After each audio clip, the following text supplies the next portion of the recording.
안녕하세요. 깍시 인사드립니다. 오늘 제가 좀 이야기를 해드리려고 하는 내용은 물가 이야기를 좀 할까 하고요.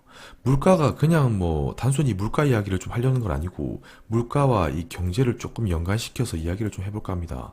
그리고 물가에 기반으로 해가지고 주식, 그리고 유통 속도, 이 통화량의 유통 속도, 그리고 통화량 증가율 이런 부분에 대해서 좀 연관성을 조금 얘기해 보려고 하고요. 그래서 오늘의 주제 물가 폭등의 시대가 온다, 몰려온다라는 주제로 이야기를 좀 해보도록 하겠습니다. 영상을 본격적으로 시청하시기 전에 구독은 공짜, 좋아요는 설레는 마음으로 한번 눌러주시고 알람 설정도 한번 부탁드리고 시작하도록 할게요. 우선 통화량 증가율과 물가 상승률 이야기를 좀 해보려고 하는데요.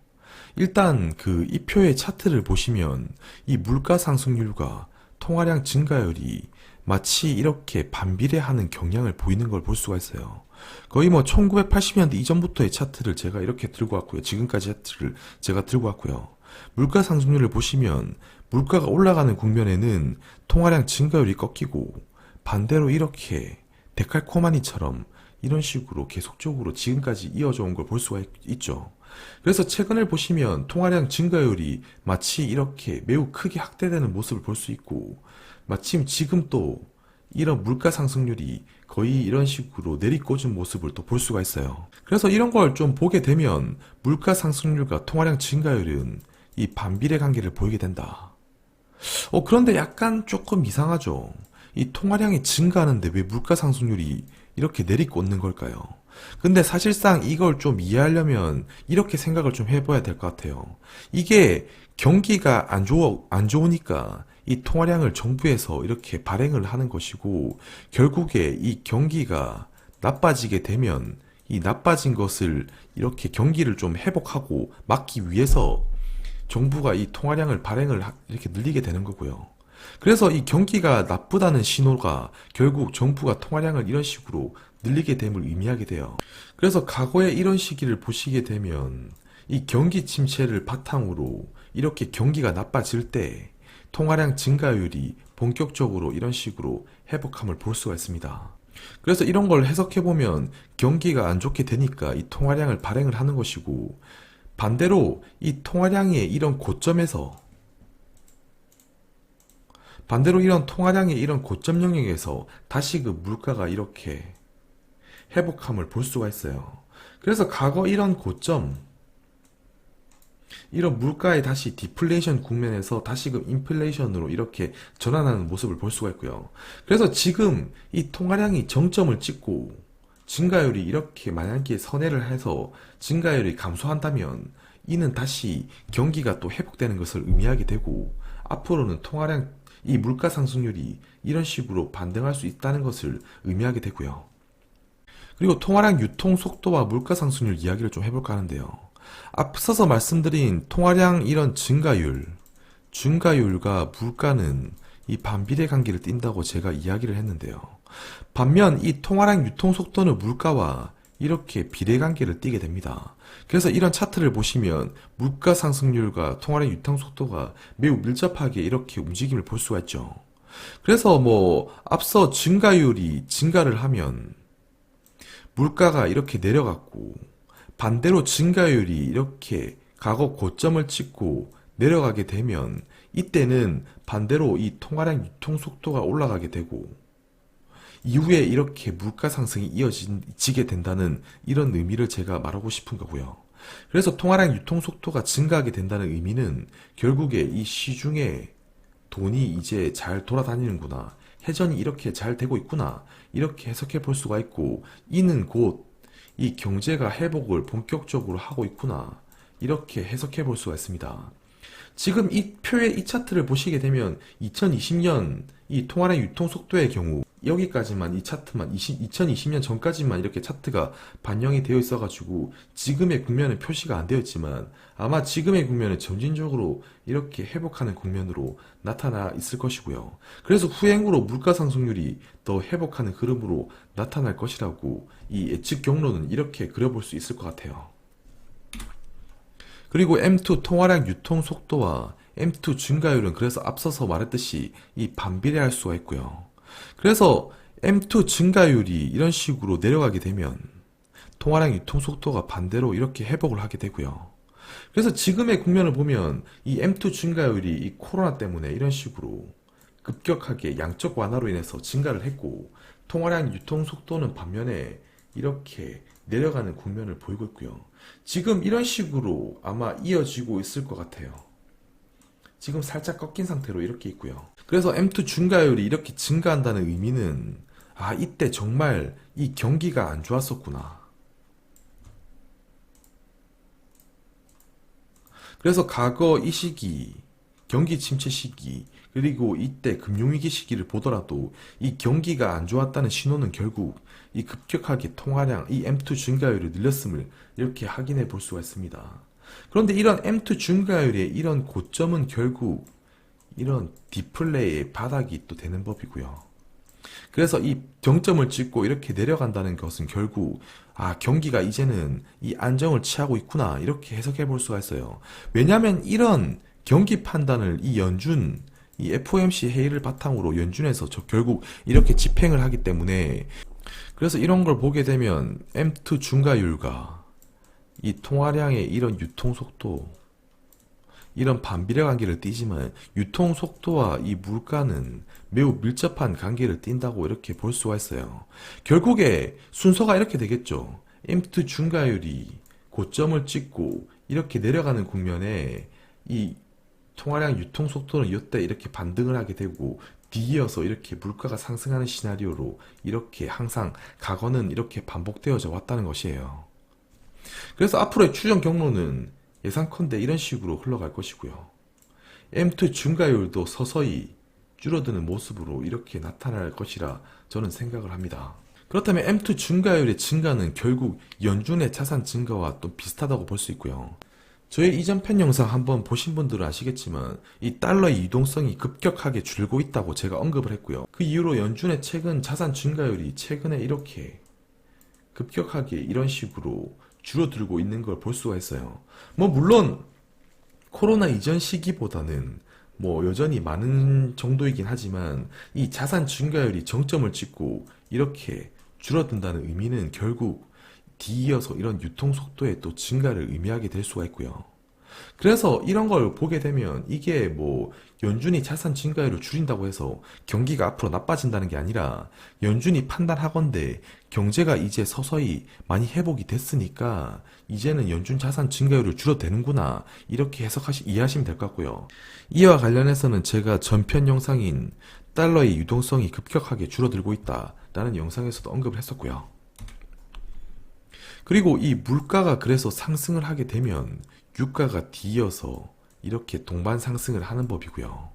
그래서 이런 물가 지수와 유가 지수를 보더라도 이 과거의 이런 차트, 이 매우 밀접한 관계를 띈다고 볼 수 있고요.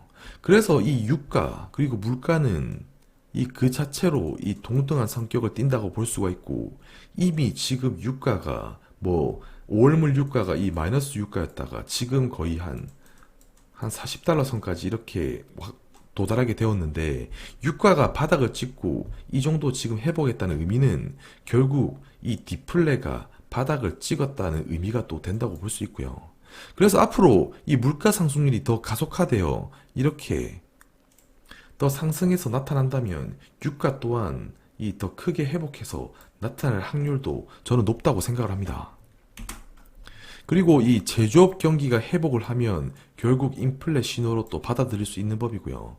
이는 어떻게 보면 또 당연한 말일 수도 있는데요. 결국 이 연은의 제조업 지수와 인플레이션율을 보게 되면 이 연은의 제조업 지수가 이렇게 상승을 하고 그리고 이렇게 상승을 하는 국면에 인플레이션이 이런 식으로 나타났고요.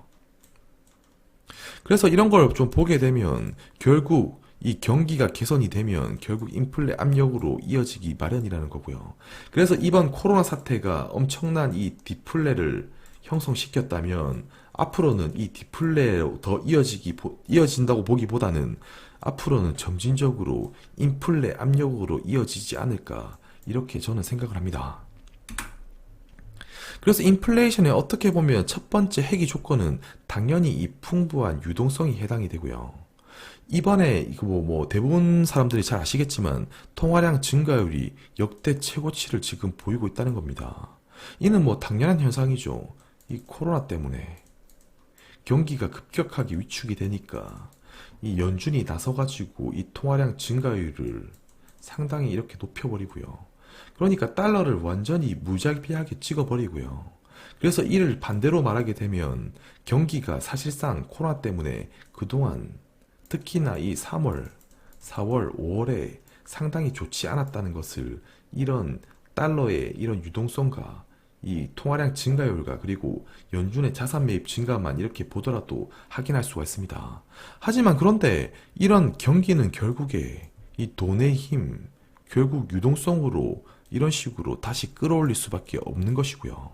그래서 언제나 그랬듯 이런 유동성의 힘으로 다시 경기를 끌어올리기 때문에 경기의 회복 조짐이 이런 돈의 힘으로 지금 연준의 자산 움직임이 약간 이런 식으로 움직이고 있는데 지금 이런 신호의 의미는 결국 이런 회복 조짐이 조금 나타났을 때 이런 통화량이 이런 식으로 통화량 증가율이 조금씩 이런 식으로 줄어든다는 것이고요.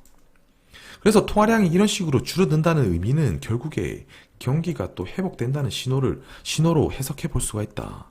그래서 이렇게 회복된다는 신호는 결국에 통화량 유통 속도가 증가하게 되고, 왜냐? 각종 뭐 상품들, 그리고 재화들, 경기가 안 좋을 때는 이런 상품과 재화들, 이런 돈의 유통 속도, 서로 교환되는 이런 돈의 유통 속도가 매우 낮았다면 이제는 경기가 회복되고 있다는 신호로 이런 통화량 유통 속도가 이런 식으로 증가하게 되고, 이런 통화량 유통 속도가 원활하게 이렇게 돌아간다는 의미는 결국에 물가 상승의 본격적인 신호로 볼 수 있다는 겁니다.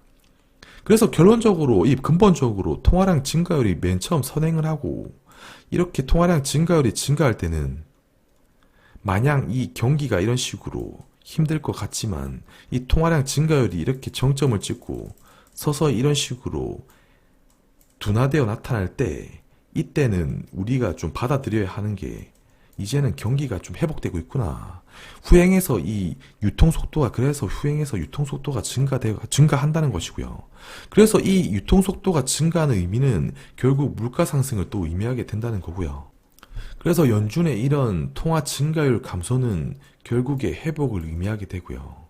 그래서 M2 통화량 증가율을 감소하게 된다는 것은 결국에 이런 회복을 의미하게 된다는 것으로 해석해 볼 수가 있습니다. 그래서 이런 경기의 회복은 결국에 이런 각종 재화나 상품들의 이런 유통 속도가 증가하게 되고, 이는 또 자연스럽게 물가 상승 기대를 더 부추기는 법입니다. 그래서 물가 상승이 이루어지게 되면 유가가 오르게 되고 금, 은, 구리 이런 상품 가격도 오르게 되는 것이고요. 그리고 이것뿐만 아니라 이런 위험 자산도 분명히 이렇게 선호되는 현상으로 이어질 수밖에 없다는 것이에요. 그래서 그동안 풀어버린 이런 달러는 결국에 이 시간의 문제일 뿐, 지금 당장은 이런 통화량 증가율이 이 경기에 반영되어 나타나지 않지만 이 통화량 증가율이 결국 이런 달러가 이 경기를 회복시키게 되고, 회복시키게 된 이후에 통화량 증가율이 이렇게 둔화로 선회하게 될 것이고, 결국 이런 통화량 증가율이 이 막대하게 풀어버린 이런 통화량은 어디서든 이런 자산의 가치 폭등으로 앞으로 이어질 수 있다고 저는 보고 있습니다. 그래서 흔히들 말하듯 아까 물가 상승을 이런 코스피 차트와도 연관시켜서 볼 수가 있는데요. 그래서 기업의 가치는 물가 상승 플러스 뭐 기업의 노력이 해당될 수도 있고, 그리고 기타 뭐 요소가 해당될 수 있는데, 저는 그 중에서도 가장 중요한 요소가 이 물가 상승이라고 보고 있어요. 결국에 물가 상승기에 이 코스피는 가장 크게 이렇게 상승을 했다는 법이고요. 이 파란색 표가 물가 상승을 나타내는 차트이고, 그리고 검은색 선이 이 코스피 차트를 제가 따온 것입니다. 결국에 이런 물가 상승이 이루어지는 시기에, 그리고 이 제로 포인트 이상의 이렇게 물가 상승이 이루어지는 시기에, 그리고 물가 상승이 이루어지는 시기, 이런 시기에 코스피가 가장 많이 상승한 걸 볼 수가 있고요. 그래서 이런 기업의 가치를 결정하는 것은 결국 가장 중요한 요소인 이런 물가 상승이 해당된다고 볼 수가 있어요. 뭐 오늘 제가 준비한 영상은 여기까지고요. 오늘도 뭐 영상이 유익하셨다면 구독은 공짜니까 한번 꾹 눌러주시고 또 다음 시간에 뵙도록 하겠습니다. 감사합니다.